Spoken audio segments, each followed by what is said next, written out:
আজকে আমি চলে এসেছি বেহালার সব দুর্গাপূজা প্যান্ডেল ঘুরে দেখতে। এখন রয়েছি বেহালা ইয়ং মেন্স অ্যাসোসিয়েশন প্যান্ডেলের সামনে।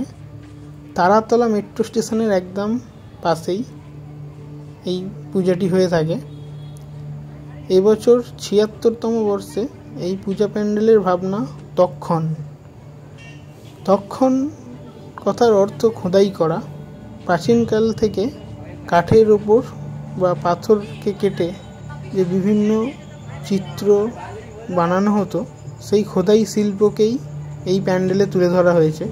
প্যান্ডেলে প্রবেশ করেই এরকম উপরে দেখতে পাবেন শিব পার্বতীর একটি অপূর্ব খোদাই করা কাজ। এখানে দেখতে পাচ্ছেন পুরা দুর্গা মূর্তিটি খোদাই করা কাঠের ওপর, নিখুঁত হাতের কাজ। পুরো প্যান্ডেল জুড়েই রয়েছে এরকম অসামান্য কিছু খোদাই শিল্পের নমুনা। এখানে দেখতে পাচ্ছেন একটি কালী মূর্তি, যা কলকাতার বটতলার কাঠ খোদাই শিল্পের একটি নমুনা। এবছরের কলকাতার আমার দেখা সবথেকে সেরা দুর্গা প্রতিমা হচ্ছে এটি, যেটি সম্পূর্ণ কাঠের ওপর খোদাই করে বানানো। শিল্পী দেবায়ন প্রামাণিক এই দুর্গা প্রতিমাটি বানিয়েছেন। প্রাচীনকাল থেকে এই খোদাই শিল্প বা মুদ্রণ শিল্পের যে বিবর্তন, তার নিদর্শন আপনারা দেখতে পাবেন এই পূজা মণ্ডপে এলে। অসাধারণ শিল্পকলার একটি নিদর্শন এবছরের এই দুর্গা প্রতিমা। এখন চলে এসেছি বেহালা নূতন সংঘ পুজো প্যান্ডেলে।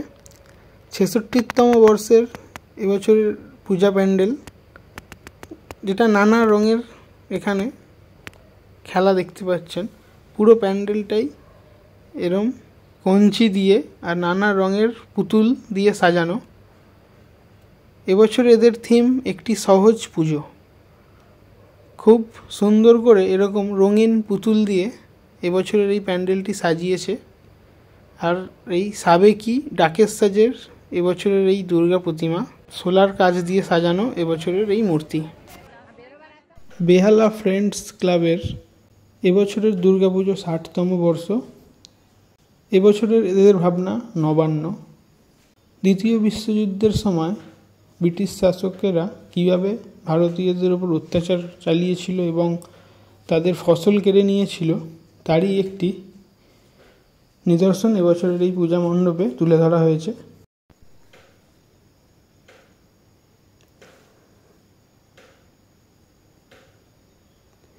প্যান্ডেলে প্রবেশ করার পর এইখানে দেখতে পাচ্ছেন কিছু কাঠের টিভি, যেটিকে বোকা বাক্স বা কাঠের পুতুলের প্রতিরূপ হিসেবে তুলে ধরা হয়েছে। দ্বিতীয় বিশ্বযুদ্ধের নামে ভারতীয় পুঁজিবাদীরা এবং ব্রিটিশ শাসকেরা কিভাবে ভারতীয়দের ওপর অত্যাচার চালিয়েছে এবং তাদের হাতে ফলানো সোনার ফসল কেড়ে নিয়ে তাদেরকে অনাহারে মেরে ফেলতে চেয়েছিল, সেটাই এই পূজা মণ্ডপে দেখানো হয়েছে। এবং এরই ফলে দেখা দিয়েছিল ১৯৪৩-এর মন্বন্তর। প্যান্ডেলের ভেতরে প্রবেশ করলেই দেখতে পাবেন সেই দৃশ্য, যেখানে অসংখ্য ধানের বস্তাকে দেখানো হয়েছে, যা ব্রিটিশ শাসকেরা তাদের আখের গোছাতে কেড়ে নিয়েছিল।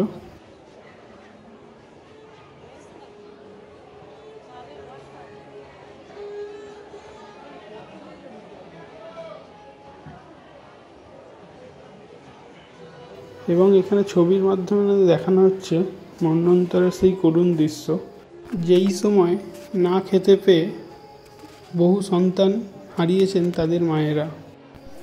এখানে কাঠের ওপর খোদাই করে তুলে ধরা হয়েছে এক মায়ের করুণ দৃশ্য, যে তার সন্তানদের নিয়ে এক থালা খাবারের উদ্দেশ্যে খুঁজে বেড়াচ্ছে।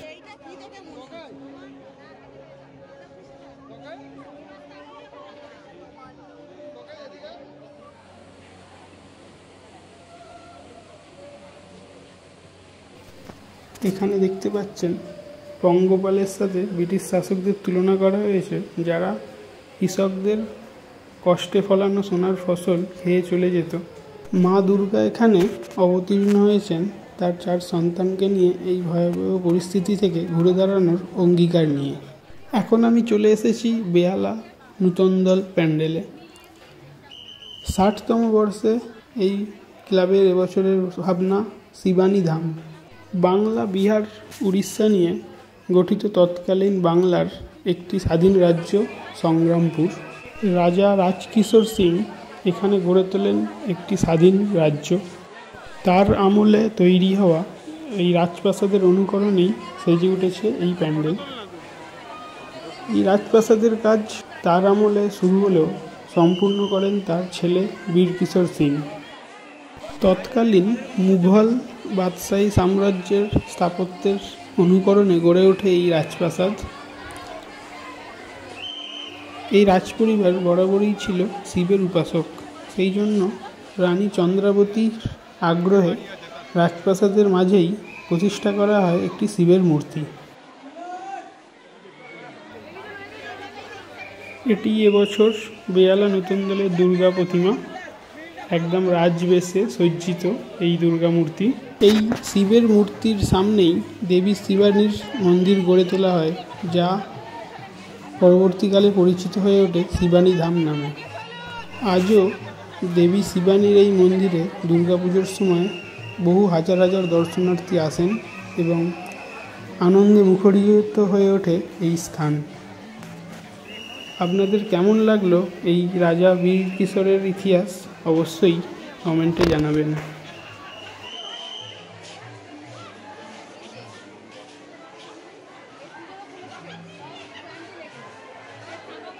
বেহালা 14 নম্বর বাসস্ট্যান্ডের একদম কাছেই একটি দুর্গাপুজো, বেহালা দেবদারু ফটক। তো এখন আমি চলে এসেছি একদম পূজা প্যান্ডেলের সামনে। 53তম বর্ষে এদের এবছরের ভাবনা 10 ফুট বাই 10 ফুট। ইট, কাঠ, পাথর, মানুষে ঠাসা এই শহরের সব গল্প লুকিয়ে রয়েছে 10 ফুট বাই 10 ফুট ঘরের কামরায়। তারই একটি চিত্র তুলে ধরা হয়েছে এবছর এই পূজা মণ্ডপে।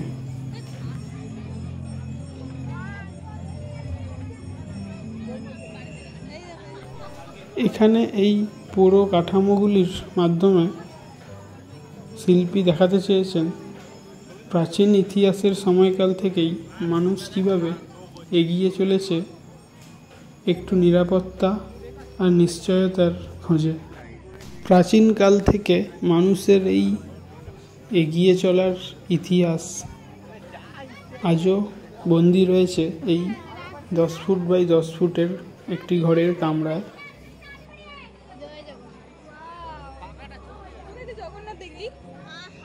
এখানে দেখানো হচ্ছে ফেলে আসা কোনো এক জমি, যেখানে বীজ বপন করা হয়েছিল ফলনের আশায়। প্রকৃতির নিয়মে একদিন হয়তো এখানে ফসল ফলবে।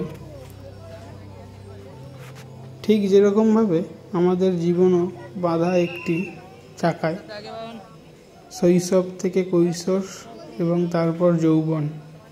মানব জীবন শুরু এবং শেষ একটি বৃত্তে বাঁধা। শিল্পী অয়ন সাহা এই পূজা মণ্ডপে সেটাই তুলে ধরতে চেয়েছেন। আর এটি এবছরের দেবদারু ফটকের দুর্গা প্রতিমা।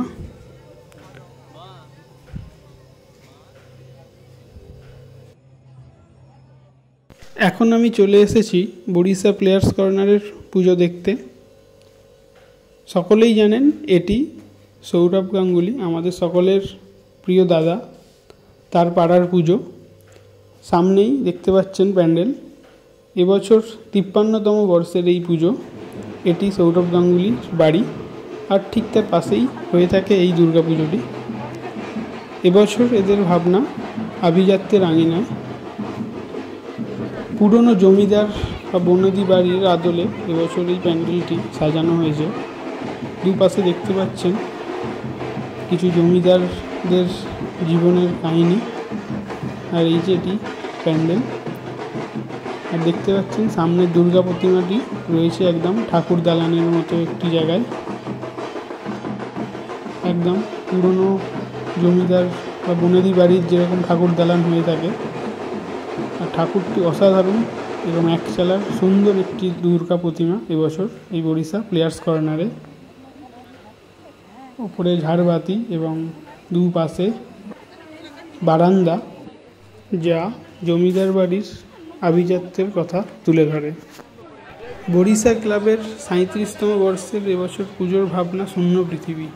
মূলত সার্কাস কথা শুনলেই আমাদের মনে একটা আনন্দ কাজ করে, কিন্তু সেই সার্কাসের মঞ্চে যখন আলো নিভে যায়, সেখানকার সেই শিল্পীদের জীবন কীরকম হয় তারই কিছু ছবি এবারে তুলে ধরা হয়েছে এই মণ্ডপে। এই যে এখন যে দেখতে পাচ্ছেন, এটি একটি লরির আদলে বানানো, যেই লরিতে করে বয়ে নিয়ে যাওয়া হয় সার্কাসের তাঁবু, পশুদের খাঁচা, বিভিন্ন সাজসজ্জার সামগ্রী। এখানে রয়েছে কিছু সার্কাসের কিংবদন্তি বাঙালিদের ছবি, তাদের শ্রদ্ধা জানানো হয়েছে এই পূজা মণ্ডপে। এছাড়া দেখতে পাচ্ছেন বিভিন্ন সার্কাসের পোস্টার। আজও বহু জায়গায় শীতকাল পড়তেই এরকম সার্কাসের আয়োজন করা হয়ে থাকে। আর এইখানে প্যান্ডেলের ওপরের দিকে দেখতে পাচ্ছেন শূন্য চেয়ার, যা বোঝানো হয়েছে সার্কাস যখন শেষ হয়ে যায়, মঞ্চের আলো যখন নিভে যায়, তা দেখার কেউ থাকে না। এইখানে দেখতে পাচ্ছেন কিছু সার্কাস শিল্পীরা বসে রয়েছে মঞ্চে, কিন্তু দর্শক শূন্য তাঁবুতে, দেখার কেউ নেই। তাদের সেই জীবন কাহিনী এখানে তুলে ধরেছেন শিল্পী মানস দাস। আর এটি এবছরের দুর্গা প্রতিমা, মানে গণেশকে মা দুর্গা তার হাতে দোলাচ্ছেন, যা সার্কাসেরই একটি খেলা, সেই আদলে বানানো। আর এই দর্শক শূন্য সার্কাসের মঞ্চে আজও মুখে রং মেখে বসে আছেন সার্কাসের সেই জোকারেরা। এই শূন্য পৃথিবীতে কোনো খেলা দেখার কেউ নেই, তাদের সেই করুণ জীবন কাহিনী এখানে এই পূজা মণ্ডপে তুলে ধরেছেন।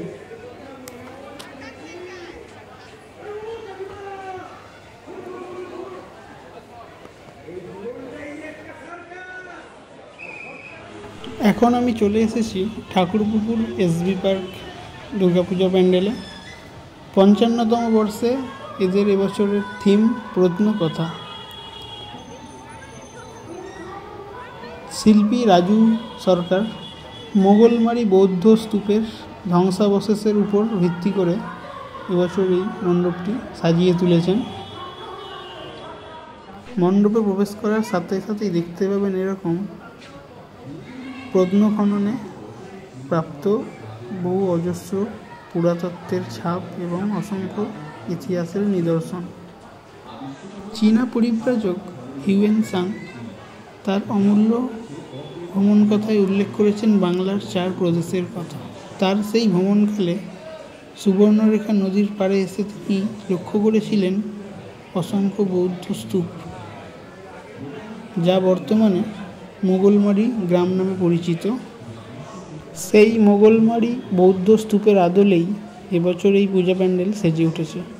এখানে দেখতে পাচ্ছেন মোগলমারি বৌদ্ধ স্তূপ খনন কার্যে প্রাপ্ত কিছু অসাধারণ পুরাতত্ত্বের নিদর্শন।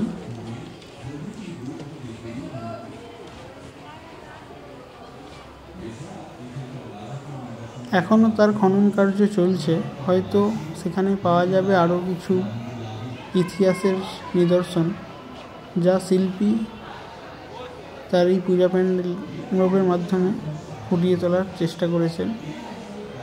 বিভিন্ন বৌদ্ধ মূর্তি এবং দেবদেবীর মূর্তি ইতিমধ্যেই পাওয়া গেছে এই খনন কার্যের মাধ্যমে।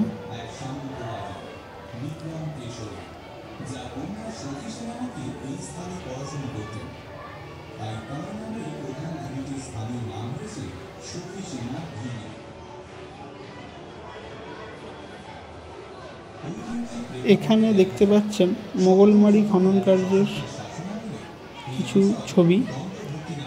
2003 সাল থেকে শুরু হওয়া এই খনন কার্যের কিছু নিদর্শন এখানে দেখতে পাবেন। পুরাতত্ত্ব বিভাগের তত্ত্বাবধানে আজও তার খনন কার্য চলছে। আশা করা যায় আগামী দিনে আরও কিছু ইতিহাসের সন্ধান আমরা পাব। এটি এবছরের দুর্গা প্রতিমা, যা শিল্পীর কাল্পনিক চিন্তায় তৈরি হয়েছে। শিল্পী মনে করেন হয়তো এই মোগলমারি খনন কার্য থেকে আগামী দিনে পেতে পারে এরকম দুর্গা মূর্তি। সেই অনুকরণে বানানো এই অসাধারণ পাথর কেটে তৈরি এই দুর্গা মূর্তি